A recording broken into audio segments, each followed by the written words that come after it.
মানে মানে হিন্দিতে বলে না বাবা আই, তেমন করে আচার্য দেবদাদার ঘরের নাম হয় বাবাই দাদা।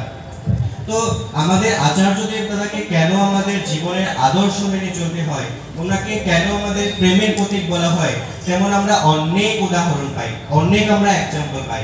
তো তেমন ভাবে ঠাকুর যে বলে গেছে যে পঞ্চম পুরুষে আমার পূর্ণ প্রকাশ ঘটবে, ঠাকুর বলে গেছে মানে যখন মানে বহুত আগের ঘটনা এটা, ঠাকুর বলেছিল একটা পাথর সামনে থাকবে, মানুষ তার পিছনে দাঁড়িয়ে থাকবে, পাথরটা বলবে যে এই মানুষ যে আমার পিছনে দাঁড়িয়ে আছে উনি পাপী, এই যুগে উদ্ধার করতে পারবে একমাত্র আমার পঞ্চম পুরুষ যিনি আসবে। তো তেমনি আমি কিছু একটা ঘটনা বলবো।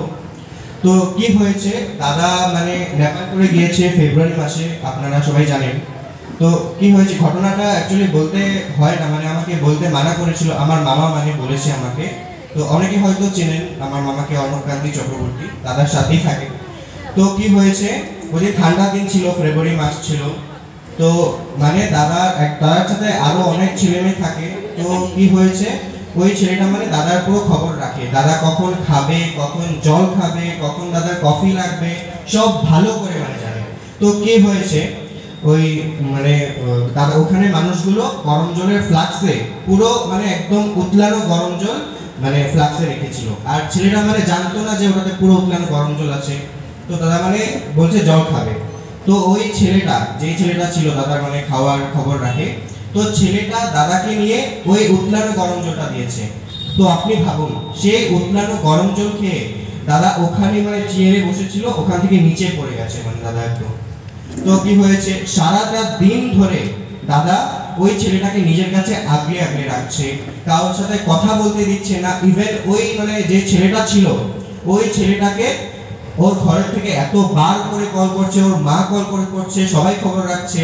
তো মামা মানে আমাকে বলছে যে মানে সবাই মানে অবাক, কেন দাদা ওকে আগলে আগলে রাখছে সারাটা দিন, আবার ওর ঘর থেকেও এতবার কল করছে, যেটা মানে সাধারণ নয়, এত করে না ওকে।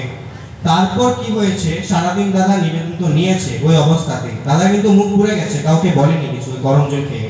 কি হয়েছে, প্রার্থনার পরে দাদা রুমে ছিল, মামা ছিল, আর যেই ছেলেটা গরম জল খাইয়েছিল দাদাকে ওই ছেলেটা ছিল।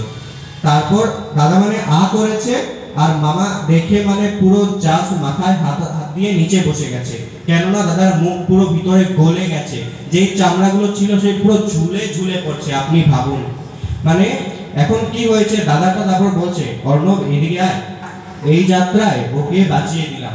তার মানে মানে মামা পুরো শক হয়ে গেছে, দাদা এত বড় কথা বললো, দাদার মুখও পুড়ে গেল, কি হয়েছে মানে। তারপর দাদা বাথরুমে বেরিয়ে গেল, আর ওই ছেলেটা আর মামা বেরিয়ে আসলো। তারপরে মামা মানে ওই ছেলেটার মার সাথে ফোন লাগালো, বললো যে কি হয়েছে। তারপর ওর মা বলছে এতবার যে কল করছে, ছেলেটা আবার দাদাকে গরম জল খাইয়ে দিল, পুরো মুখ পুড়ে গেছে। কথাটা হলো এই ছেলেটার কুষ্টি বানিয়েছিল গুরু কিঙ্করদার পান্ডের কাছে, আমাদের দেখো গুরু কিঙ্কর পান্ডে দাদার কাছে। তো কি হয়েছে, কুষ্টিতে লেখা আছে এই ছেলেটা 23 বছর পর্যন্ত আয়ু আছে। উনি মানে এই ছেলেটা মানে অনেক অ্যাস্ট্রোলজার কাছে দেখিয়েছে, ওনার মা অনেক মানে টেস্ট হয়েছে কি করবে, কিন্তু সবাই বলেছে না ওনার আর 23 বছর বেশি আর কোনো আয়ু নেই।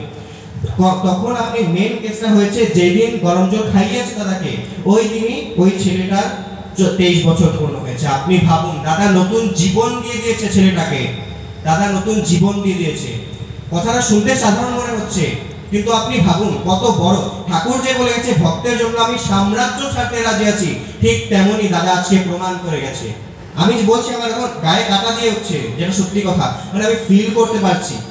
আপনি ভাবুন, দাদা নতুন জীবন দিয়ে দিচ্ছে, নিজের মুখটা পুরো পুড়ে গেছে, গোলের চামড়া এরকম ঝুলে ঝুলে পড়ছে, আর ছেলেটার ওই দিন 23 বছর পূর্ণ হয়েছে।